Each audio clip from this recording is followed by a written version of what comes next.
사도행전 9장 26절부터 31절 말씀입니다. 같이 합독합니다. 시작.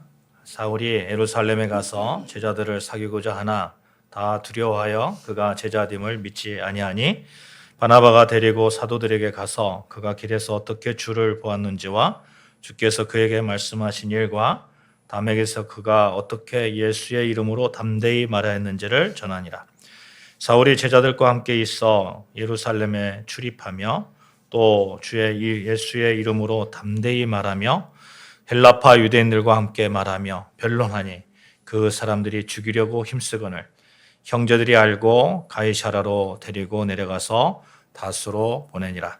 그리하여 온 유대와 갈릴리와 사마리아 교회가 평안하여 든든히 서가고 주를 경외함과 성령의 위로로 진행하여 수가 더 많아지니라. 아멘. 설 명절이 다가오죠. 올해는 27일 내일부터 이제 임시 공휴일, 내일이 임시 공휴일로 정해져 가지고 금요일까지 쉬니까 지난 토요일부터 금요일까지 이렇게 계산을 하면 굉장히 많이 한 6일이나 쉬게 됩니다. 거기에 일부 직장에서는 31일도 쉰다고 하니까 어제부터 다음 주 주일까지 이렇게 계산을 해보니까 9일간을 꼬박 쉬더라고요. 참 굉장히 많이 그렇게 쉽니다. 이렇게 많이 쉬는 날에 우리가 꼭 구해야 되는 것이 있어요. 하나님의 은혜입니다. 하나님의 은혜. 하나님의 은혜로 이 설 명절 아름답게 보내시고 하나님의 은혜로 이 설 명절에 사랑이 가득하고 또 건강하시고 하나님의 은혜로 이 설 명절에 더욱 평화가 넘쳐나시기를 바랍니다. 아멘. 사랑하는 여러분, 2025년도 설 명절 기간에 주님께서 주시는 그러한 은혜로 더욱 충만하시기를 바랍니다. 아멘. 기쁨으로 설 명절 맞이하시고 또 여러분을 인해서 화목하고 또 행복이 넘쳐나는 그러한 일들, 설 명절에 즐거운 사랑의 웃음소리가 피어나고 예수 사랑, 예수 생명이 전해지고 이러면 참 의미 있지 않겠어요? 참 의미 있을 거라고 생각합니다. 하나님께서 우리에게 명절을 주신 이유가 있어요. 출애굽기 23장에 보시면 하나님께서는 절기를 지키라고 하는데 왜 하나님께서 절기를 지키라고 했을까요? 여러분, 우리가 이 명절만 되면 우리 하나님께서 주신 그 절기 또 하나님께서 왜 우리에게 이런 행복을 주실까 생각해 볼 필요가 있습니다. 여러분, 우리가 하나님 안에서 살아가고 있음에 감사하고 기억하라는 의미인 거죠. 그래서 설 명절 기간에 하나님께 감사하는 기간, 또 하나님을 기억하는 기간, 내가 하나님의 자녀됨에 감사하는 기간, 이렇게 우리가 지나가야 될 줄로 믿습니다. 우리는 하나님 사랑 안에 거하잖아요. 그 사랑에 감사하는 절기를 지키자는 것입니다. 이것이 그 절기의 의미가 아니겠어요? 그래서 여러분, 절기 딱 하면 감사가 생각나야 된다. 감사가 생각나면 또 뭐가 생각납니까? 잔치가 생각나잖아요. 그러니까 잔치하면서 감사하면서 하나님을 생각하는 것이 이 설 명절 또 우리 절기의 기간이 되어야 될 줄로 믿습니다. 전지를 창조하신 하나님이 우리에게 여전히 관심을 가지시고 지켜보실 뿐만 아니라 여러분 일용할 양식을 주시잖아요. 요한복음 10장 10절 말씀에 보면 더 풍성히 주시는 우리 하나님이시다 말씀하고 있습니다. 여러분, 요한복음 7장 37절 말씀에 이런 말씀이 있거든요. 명절 끝날 곧 큰 날에 예수께서 서서 위쳐 이르시되 누구든지 목마르거든 내게로 와서 마시라. 나를 믿는 자는 성경의 이름과 같이 그 배에서 생수의 강이 흘러나오리라 하시니, 이런 말씀이 있습니다. 이 말씀을 언제 하셨느냐가 중요해요. 여러분, 예수님께서 이 말씀을 하실 때에는 초막절 끝날 즈음입니다. 명절 끝날 즈음에 말씀하신 거예요. 누구든지 목마르거든 내게로 와서 마셔라 하는 거예요. 초막절이 시작되잖아요. 초막절이 시작되면 이제 그 대제사장들 또 제사장들이 이렇게 대제사장이 실로암에 와서 연못에서 물을 길어가지고 주전자에 담아가지고 이렇게 갑니다. 가가지고 그것을 이렇게 그 관제에 쓰는데 이 의미가 있어요. 뭐냐면 이 비가 유대 땅에 이스라엘 땅에 비가 풍성하게 내려야 하잖아요. 그러니까 이제 농작물이 잘 될 거 아니에요. 그러니까 어떻게 보면 기후제 같은 그런 의미를 가지고 농사가 잘 되게 해 주십시오, 축복해 달라는 그런 의미가 있는 거죠. 또 이 초막절 기간에는 이 버드나무 있잖아요. 버드나무를 가지고 이 번제단을 이렇게 돕니다. 돌면서 마지막에 초막절 마지막에 번제단 이제 7일 동안 돌거든요. 7일 동안 막 이렇게 돌다가 7번째 날 되면 이제 이게 번제단 이게 버드나무 가지가 잎이 말랐을 거 아니에요. 마른 것을 그냥 이렇게 막 치는 거예요. 번제단 그쪽에 막 치면서 다 이렇게 부수면서 이렇게 행위를 하는데 그 의미가 있습니다. 뭐냐면 나의 죄가 다 으깨어지기를 바라는 거죠. 우리 죄가 다 이게 부수어졌다, 이제 끝났다 하는 그런 의미를 가지고 있습니다. 그러니까 초막절 마지막 날에 수많은 유대인들이 버드나무 가지를 바닥에 치는 소리와 으깨고 남은 버드나무 가지들로 아수라장이 될 거 아닙니까? 그렇죠? 바로 이런 상황에서 예수님께서 말씀하시는 거예요. 초막절 마지막 날이 되면 성전은 뭐 시장바닥처럼 분위기가 막 정말 어수선하고 그럴 거란 말이에요. 그런 가운데서 예수님께서 하나님께서 비를 내려주시지 않으면 농사를 지을 수 없는 그런 기후 환경 속에서 하나님께 그 비를 잘 내려주시기를 원하고 또 버드나무 가지를 치면서 내 죄가 으깨어지기를 바라는 그런 그 이스라엘 백성들에게 내가 너희에게 생수를 주겠다. 내가 너희에게 생수를 먹여주겠다. 생수의 강을 흐르게 하겠다. 예수님께서 말씀하시는 거죠. 그러면 여기서 생수의 강은 무엇일까요? 이는 그를 믿는 자의 받을 성령을 가리켜 말씀하신 것이라. 예수 그리스도를 믿어 성령을 받으면 그 배에서 생수의 강이 흘러넘친다는 거예요. 그렇습니다. 예수 그리스도를 믿고 성령을 받으면 우리의 심령이 생수의 강이 흘러넘치는 거예요. 여러분 보십시오. 물을 주겠다 하는 게 아니에요. 물을 주겠다 하는 게 아니고 생수의 강을 계속해서 끊임없이 물을 공급하시고 그런 예수님의 사랑, 그 사랑 안에 우리가 있는 겁니다. 예수 그리스도를 믿음으로 성령을 받으면 우리의 심령의 세상 것이 아니라 하나님의 것으로 풍성해진다는 거예요. 예수 그리스도를 모신 마음, 성령이 임하여서 우리의 마음에 하늘의 은혜와 꿀로 흡족하게 채워진다는 겁니다. 명절은 그런 거예요. 명절은 더 풍성히 채워주시는 예수 그리스도의 사랑, 삶 가운데 목마르지 않는 생명수를 주신 예수 그리스도, 누구든지 목마르거든 내게로 와서 마셔라. 우리는 목마르지 않게 생수를 공급해 주시는 예수님과 함께 있습니다. 이것만으로도 충분히 우리는 명절 가운데 행복하고 감사할 수 있습니다. 사실 우리는 세상 가운데 살면서 죄에 대해서 그렇게 떳떳하지 못하잖아요. 여러분, 제가 제 자신을 이렇게 쭉 돌아보면 너무너무 부족하고 어떤 때는 눈물이 나요. 아니 어떻게 나 같은 사람을 목회자로 세우셨을까? 하나님은 어떤 의미가 있으실까? 여러분 어디 저만 그렇습니까? 여러분 돌아온 과거를 한번 보시면 여러분은 어떻습니까? 여러분 그러나 그럼에도 불구하고 예수 그리스도를 믿는다는 그 단 하나 이유만으로 하나님의 양자 삼아주시고 하나님의 자녀가 되게 하시고 하나님의 사랑 안에 있게 하셨습니다. 우리는 이제 하나님의 자녀가 되었고 의롭다함을 입은 자로서 충분히 잔치할 수 있는 자가 되었다는 거예요. 잔치할 수 있는 자가. 하나님의 사랑 안에서 살 수 있는 삶을 살 수 있다는 겁니다. 그래서 이 설 명절 충분히 휴식하시고 충분히 잔치하는 즐거움 가운데 거하시기를 바랍니다. 설 명절뿐만 아니죠. 우리는 늘 하나님과 함께함으로 일상의 삶이 그렇게 명절과 같은 절기와 같은 그런 감사의 삶을 살 수 있습니다. 누가복음 15장 보면 예수님께서 말씀하신 비유가 나오는데 세 가지 비유가 나옵니다. 세 가지 비유가. 첫 번째는 그 잃은 양의 비유가 있죠. 양 100마리가 있는데 양 한 마리를 잃어버린 거예요. 그러니까 목자가 어떻게 합니까? 양 한 마리를 찾아서 막 애타게 찾잖아요. 그래서 양 한 마리를 찾았어요. 양 한 마리를 찾으니까 어깨에 메고 돌아와서 무엇을 합니까? 한 행위가 있다는 거예요. 그 뭡니까?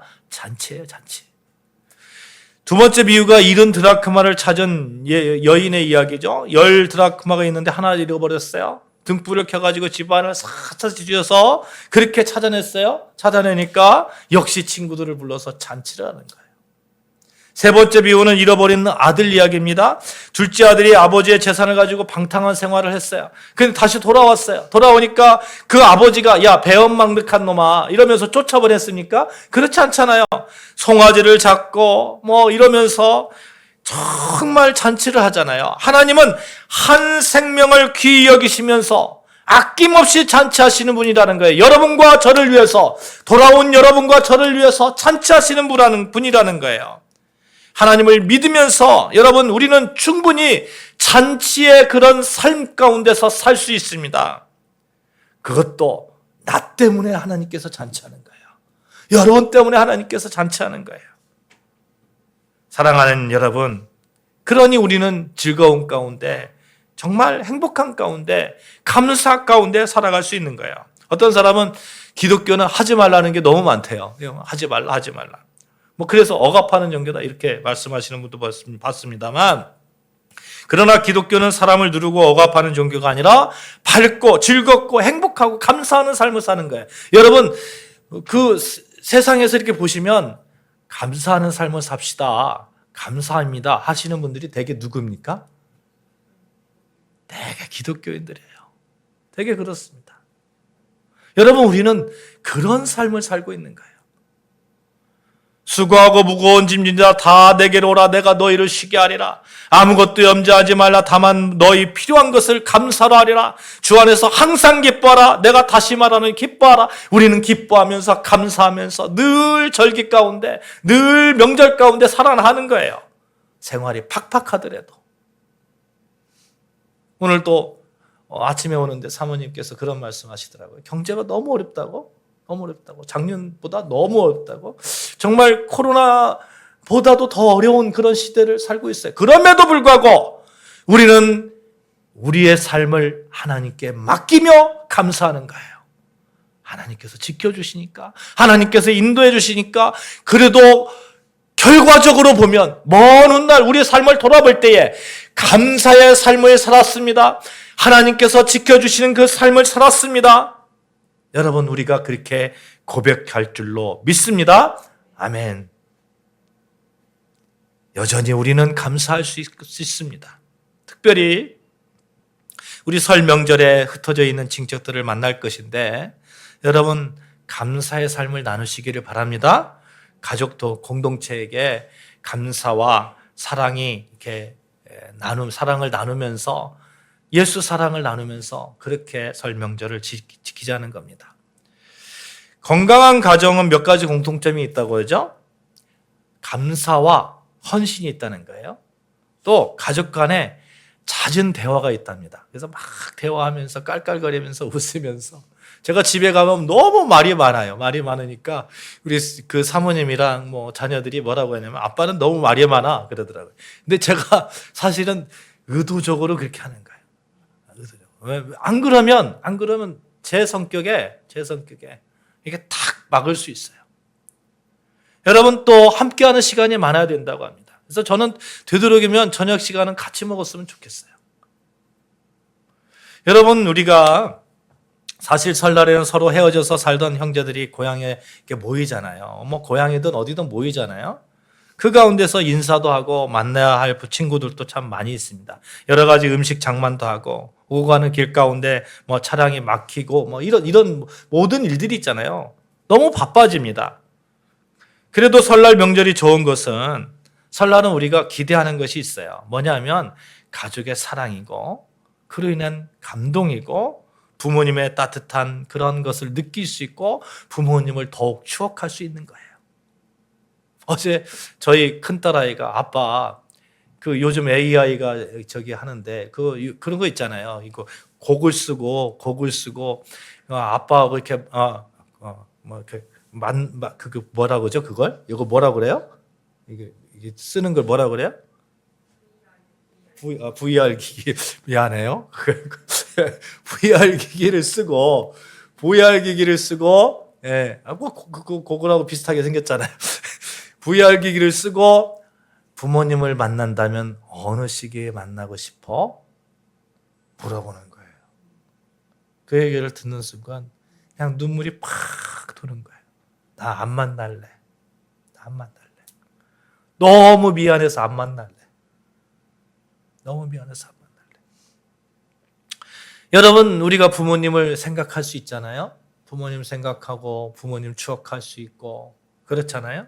이 설날에 우리 부모님께서 주신 사랑을 다시 한번 깊이 생각하는 그런 시간이 되시기를 바랍니다. 아멘. 가족이 있음에 대한 감사, 감동, 사랑, 위로 이런 것들을 우리가 하자는 겁니다. 감사를 선물하는 사람, 사랑을 나누는 사람, 위로와 새 힘을 주는 사람, 그렇게 하나님의 사랑을 전하는 사람이 설날 여러분과 저를 통해서 흘러나가기를 소망합니다. 우리 다 같이 이렇게 인사하십시다. 명절에 감사와 사랑을 나눕시다. 시작. 명절에 감사와 사랑을 나눕시다. 아멘. 오늘 말씀을 가지고 여러분과 제가 나누고 싶은 것이 이거예요. 예수 그리스도로 말미암아 잔치집에 초대받은 사람처럼 감사와 사랑을 나누는 사람이 되어야 되겠는데, 설 명절에 더욱 사랑이 넘치고 더욱 사랑에 대한 감사가 넘쳐나야겠는데, 그러려면 어떻게 해야 될까 하는 겁니다. 여러분 누군가에게 감사한 적이 있습니까? 누군가에게 감사를 선물한 적이 있습니까? 저도 막상 생각해 보니까 언뜻 떠오르지 않아요. 그만큼 우리는 내가 감사하는 것은 기억하지만 누군가에게 사랑과 감사를 선물한 것은 그렇게 많지 않은 것 같아요. 많지 않은 것 같아요. 세상이 아름답다 하는 것은 감사케 하는 사람들이 많다는 얘기잖아요. 그런데 내가 누군가에게 참 그분 감사했다 이런 생각은 하지만 내가 누군가에게 감사를 선물했나? 이런 생각을 해보면 그렇게 많지 않다는 거예요. 오늘 보시면 바나바 한번 보자는 거예요. 바나바는 정말 사랑을 선물하고 감사를 선물했던 그런 사람입니다. 그는 위로자였어요. 누군가를 살리는 사람이었어요. 사랑이 그를 통해서 흘러넘치는 사람이었습니다. 바나바의 이름의 뜻이 권면의 아들, 위로의 아들이라는 뜻입니다. 정말 그 뜻처럼 어느 곳에서든지 어려움 당하고 소외 당하는 자들 편에 서서 위로와 격려자가 되었던 사람이 이 바나바입니다. 바나바는 자신의 소유와 달란트, 자신의 생애 전부를 하나님께 드려서 주의 일에 헌신하였던 사람이죠. 바나바가 얼마나 하나님에 대한 사랑이 큰지 보여주는 사건이 있습니다. 사도행전 14장에 보시면 바울과 바나바가 하나님의 능력에 힘입어서 막 표적과 기적을 행하는 거예요. 막 기적을 행하니까 사람들이 저 바나바와 바울은 신이다 하면서 막 이렇게 그 소와 화환을 가지고 와서 사람인데 제사를 드리려고 합니다. 제사를 드린다는 건 뭐예요? 신으로 모신다는 거잖아요. 신으로 이렇게 모신다는 거예요. 그때 바나바는 사울과 자신을 신으로 오해하는 자들 앞에서 우리도 당신들과 똑같은 사람입니다. 똑같은 성정을 가지고 있어요. 우리 신이 아니라니까요. 우리가 복음을 전하는 이유는 살아계신 하나님께로 여러분을 돌아오게 하는 겁니다. 나는 신이 아니고 하나님께서 하신 것입니다. 옷을 찢으면서 애통해하면서 말을 하지요. 여러분 정말 귀한 믿음 아닙니까? 수많은 이단들이 있잖아요. 수많은 이단들이 있는데 이단들이 처음에는 기적도 행하고 막 이러잖아요. 막 이렇게 행하다가 결국에는 내가 예수님이라는 거예요.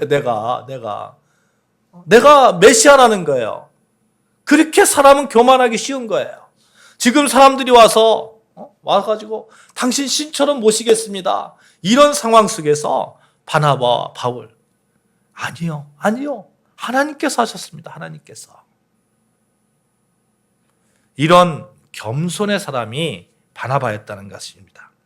이 바나바 이런 겸손이 있기 때문에 바나바는 누군가를 늘 세워주는 사람이었어요.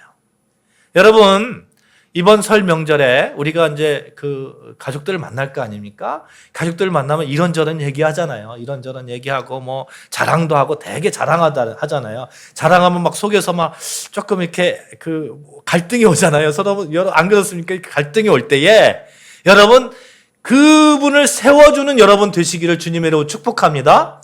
아멘. 아, 그랬어? 정말 그랬어? 야, 정말 잘했다.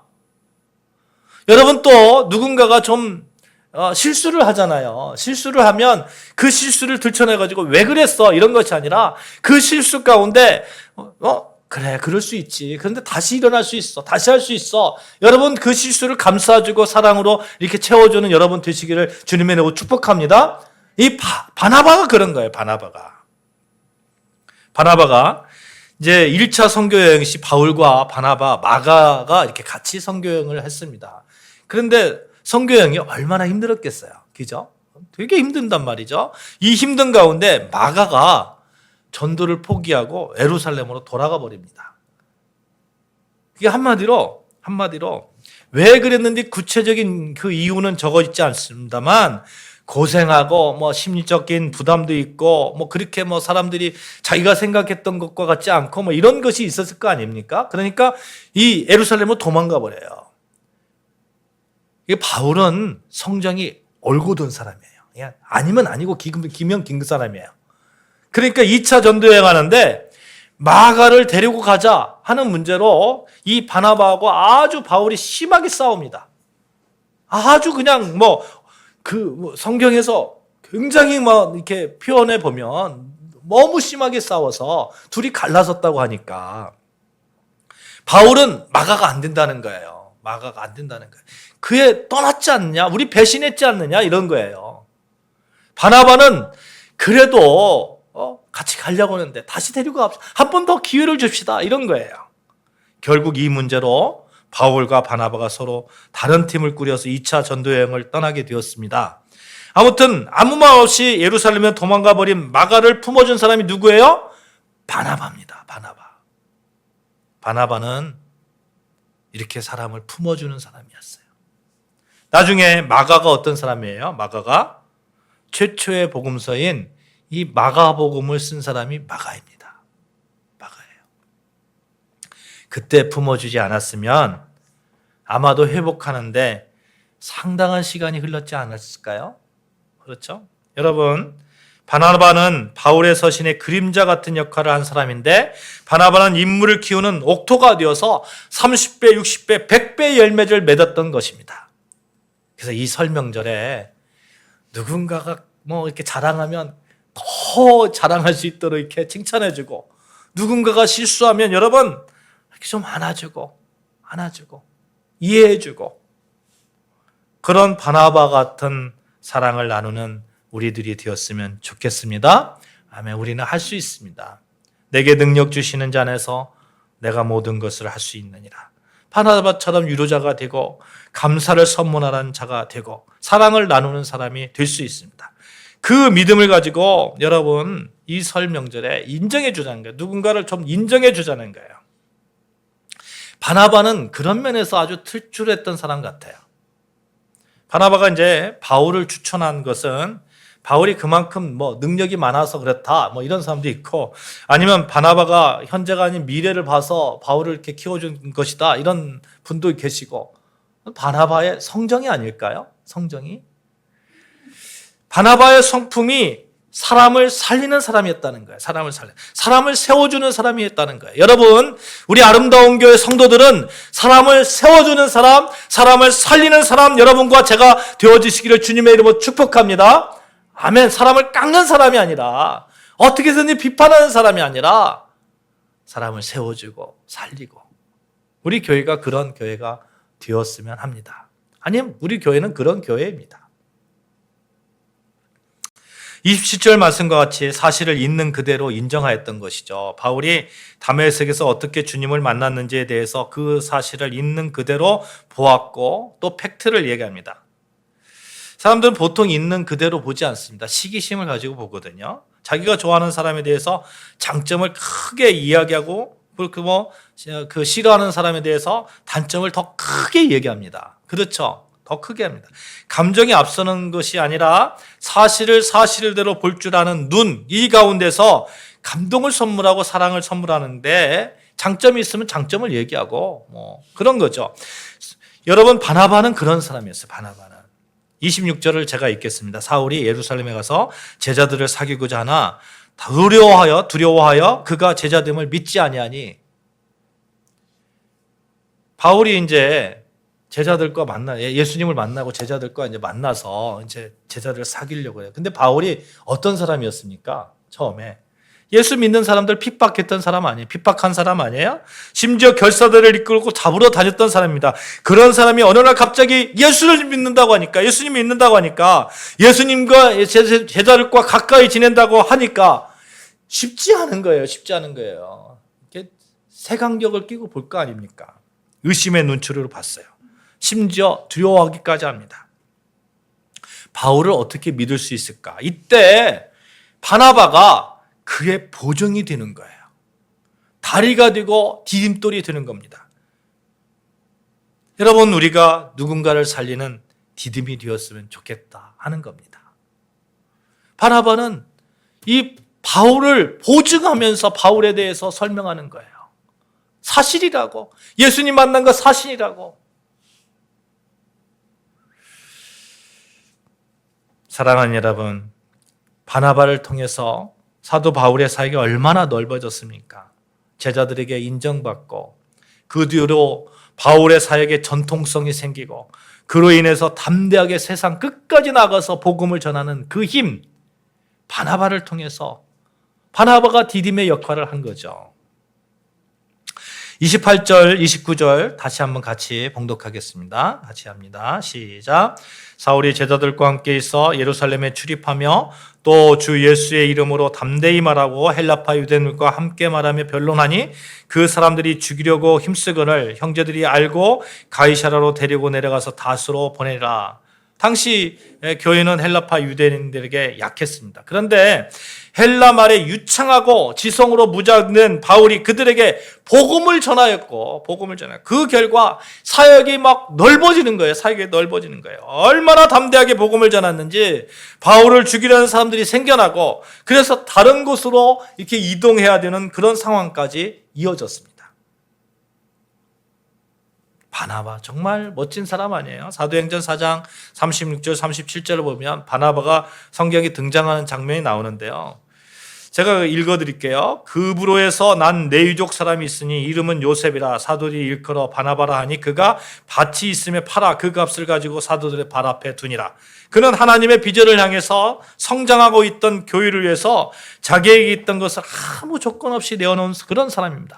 아낌없이 헌신하고 아낌없이 섬기는 그런 사람, 거기에다가 격려와 용기와 위로와 디딤돌이 되어주는 그런 사람, 정말 따뜻한 사람 바나바 아닙니까? 다른 사람이 의심하던 사울을 바나바는 신뢰하면서 격려하고 위로했습니다.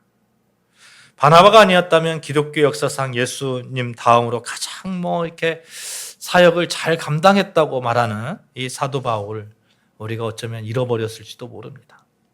사랑하는 여러분, 여러분과 제가 이제 가정에서, 교회에서, 직장에서 이런 바나바와 같은 격려자, 디딤돌이 되어지는 여러분과 제가 되어지기를 바랍니다. 사랑을 나누는 자로 이번 설 명절에 서기를 바랍니다. 오늘날 바나바 어디 있을까 하는 생각을 합니다. 하나님은 지금도 바나바를 찾고 있지 않을까요? 우리 아름다운 교회에서 이 바나바가 누가 있을까 이렇게 찾는데 이 아름다운 교회는 다 바나바와 같은 성품을 가지고 있네.